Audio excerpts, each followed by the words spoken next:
Jonestown was an MK Ultra project, but now, and that's right out of the government printing office, right out of the FOIA. You can get this information just like I did, and you can look in the book, and you will see government headings from the Freedom of Information Act government printing office of various investigations done by Congress, the 93rd Congress, the 95th Congress, and so on and so forth. And if you go to your library and access those under those headings, you will come up with this information. But let me give you a little information about Jonestown. In French Guiana, the property for Jonestown, the money came through a Mexico City bank, and it was traced directly to the Central Intelligence Agency. Jonestown was not a mind control project. Mind control had long since been perfected. Jonestown was a biological weapons project. And the worst part about this whole thing is there's two other projects twice the size that have been going on, that were going on in 1977, and they're still going on today. Now, that is very much reminiscent of the house of prostitution for little children that were being used in Washington, D.C. that you read about, and even in your, I don't want to call them newspapers anymore. Yeah, the birdcage liners. Thank you. But there was a house of prostitution that these congressmen were using that was using little children in there. Well, nobody ever thought to ask, what happened to the little children that were being used? I'll tell you, they were moved right down the street, 2.5 blocks away, to 3 other houses of prostitution that still operate to this day. It's interesting to note that Wayne Cox idolized Jim Jones. He also idolized Charles Manson. This is the same Wayne Cox that's down there in Chatham, Louisiana, an occult serial killer who is immune from prosecution right now. He's free for reasons of national security. What is the name of the Jesuit order you spoke about? I mentioned in the book that they referred to themselves, not only the Jesuits, but all of them at the top of this New World Order pyramid, as the Order of the Rose. Please discuss the connection between the New World Order and the dominant network media, for example, ABC, NBC, CBS, CNN, et cetera, et cetera, et cetera. Information control, folks, is mind control. Need I say more? What you hear and what you see is all you have to base your decisions upon. We're being brainwashed. Monarch and MK Ultra program started in 1953. Do you see it? I don't know that. I didn't know that Monarch project started in 53. I'd be very interested in knowing how whoever wrote me this note knows that, if you want to speak to me later. Do you see any connections between government and Satanists? No, I see a direct correlation between satanic activity as well as blood traumas and other horrific types of abuse that is used as a part of their religious belief. But I don't downplay the subject of Satanism. It's just that when you say aliens did it, demons did it, I can't do anything about a demon. I can't do anything about an alien. I can do something about a human being that says they're a demon and says they're an alien. And you all can affect those kind of folks too. But I don't know of any way to go after a demon. And I don't know any way to go after an alien. And I'm not saying there's not aliens, and I'm not saying there's not demons. But I want to tell you all something. Every single patient up until about 1982 that was presented with dissociative identity disorder, or back in those days, MPD, or multiple personality disorder, was diagnosed with demons, and they went right off the edge. And if that didn't get them, the how does that make you feel got them. Or your session is up got them. When they were right in the middle of an abreaction, that's re-experiencing the trauma. So the poor patient was either going to be subjected to a exorcism by a good intention, in most cases, a religious person, or an exorcism of sorts from their therapist.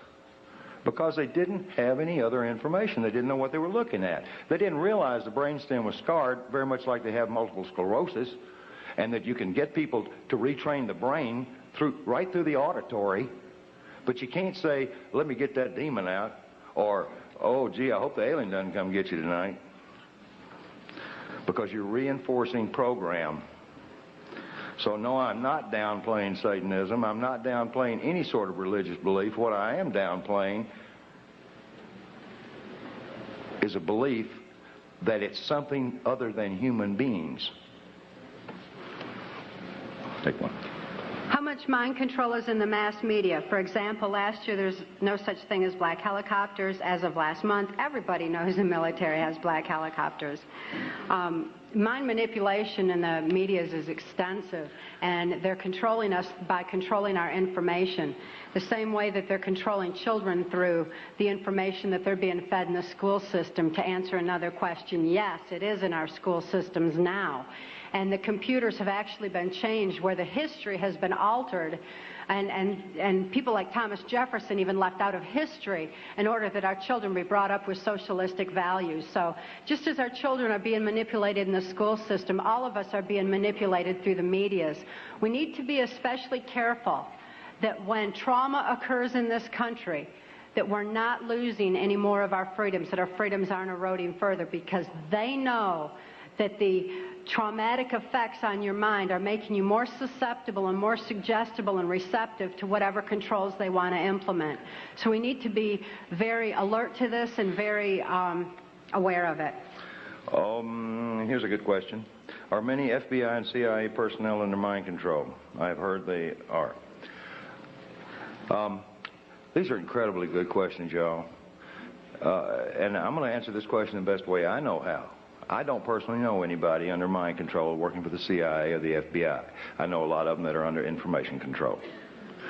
I do know this, that the CIA and the FBI recruits Mormons with favoritism who have just come off of their mission. Thank you. Now, these gentlemen are very receptive to taking orders.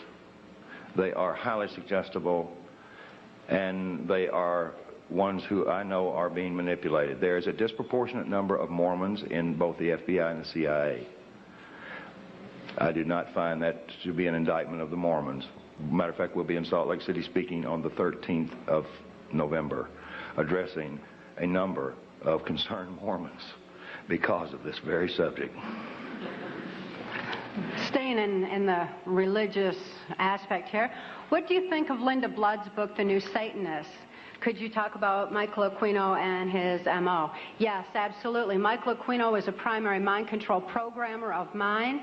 Linda Blood is... By the way, he's a litigant, too. He sues everybody that ever talks about him. Including Linda Blood. Including Linda Blood, except us. Now, he got on national television and said, yeah, I know that, Mark Phillips. He is going to be the destruction of all organized religion in this country. Well, now there's an indictment. Michael Aquino is the founder of the occult temple of Set that's proliferating on our military bases. He is with the Psychological Warfare Division. Was with the Psychological Warfare Division. Some of his power is eroding thanks to the exposure that he's getting through people like Linda Blood. And it was my experience with Michael Aquino that he does not believe in the power of Satan. He does not believe in spirituality at all. That's not a part of what he does. What he does believe in is the power of trauma on the human mind and the compartmentalization of memory through high-voltage stun guns. How does mind control work? Whoever asked me that question, I hope they bought a book. Why aren't people able to see beyond mind control once they're controlled? Then it wouldn't be mind control. It'd be foot control or hand control or finger control or eye control. There's no conscious thought. There's no conscious awareness under mind control. You cannot think to get out of it. There's no reason to get out of it because you don't even think that you're being abused. You don't think. That's the simplest analogy I can give you. You are a reactionary robot. How do you get deprogrammed? with love, well, a lot of patience. The modality for doing that is in our book. It's a 15-step one, and no therapist can legally do it. I can, and I'm not doing it anymore. How come the powers that be haven't killed either of you? Two reasons. How many people in here believe in God? All right. Those that have your hand up know half of the reason. The other reason is we followed a very careful path to the proverbial barn. We did not make some of the mistakes that some of our predecessors have, for instance, in the Inslaw case and others. It's not that I'm any smarter. It's just that I listen well, and I know how to trust. Therefore, I know who to trust, even those that I have not seen. Another reason, too, would be they've got so many fires to stomp out now, and people bringing truth out that, we're just one of many. And besides, stopping us is not going to suppress the truth. Were you ever at the Bohemian Club in Northern California? Yes. There's a chapter in the book pertaining to Bohemian Grove and some of the meetings that went on there between the politicians and world leaders that were involved. That's a place that needs to be exposed for exactly what it is. Okay. When I run into the same things over and over again, I'm not going to re-answer them. These are excellent questions. They're all excellent. Thank you. Someone asked, considering the things you've seen, the places you've been, why are you still alive today? I can tell you from personal experience, even though I can't tell you all the places I've been, I wonder how I'm still alive today. But it remains a total mystery to me, and it always will. Now, her body bears the scars. She has some of the things that they can't take away, they can't deny. Like Mr. Byrd, if he were undressed before Congress and the nation, there are things he can't deny, and Mr. Cheney as well. But there are undeniable scars that this lady carries that are not on her mind. They're on her brainstem, all over her body, thousands of stun gun scars, and a vaginal mutilation that defies the worst horror story you can imagine. Now, those are things that people don't do to themselves. Now, I had a CIA boy who was pawning himself off as an enforcement officer with DEA, who was on assignment to U.S. Customs in Florida. That should have been a tip-off. He said, FBI believes she had that done to herself. I said, of course she did, with a pocket knife, moron. I said, how in the world would anybody even find anybody evil enough to do something like that? And I tracked it down. It's an ancient Egyptian practice taught to Michael Aquino. And I understand from her that he is alleged to be the one that told her handler, Alex Houston, how to use carving knives to do it. He bragged that he was a carver. He carved people. Could you please elaborate on Ronald Reagan's involvement? Oh, yes, I could for a long time. I wish we had more time. Details are in the book. I need to bring up Ronald Reagan's situation. A number of us, I've got my wall in my office covered in invitations from Ronald Reagan, from George Bush, and some other presidents. One I don't even want to mention, that I was invited to dinners and inaugurations and all sorts of things through my relationships with people in the community and in the State Department.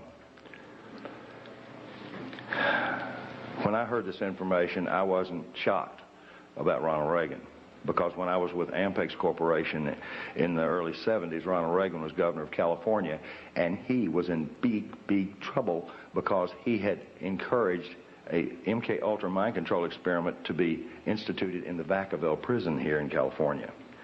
And it made the congressional record. And Ronald Reagan is the governor that was the only governor of any state in the United States that got caught instituting trauma-based, chemical-based, frontal lobotomy, and so on, and so on, and so on, and so on, mind control in our prison systems. And now it is rampant. As a matter of fact, this is the one subject you can get more information out of Congress on than any of the rest of them.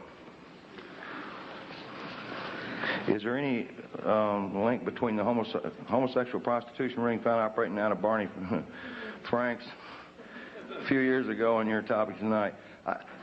I can't say that I'm an authority on this, but I talked to a bunch of psychologists and psychiatrists, one of which was privy to some medical documentation on one of the children that came out of that, and the answer is 100% yes, it's connected.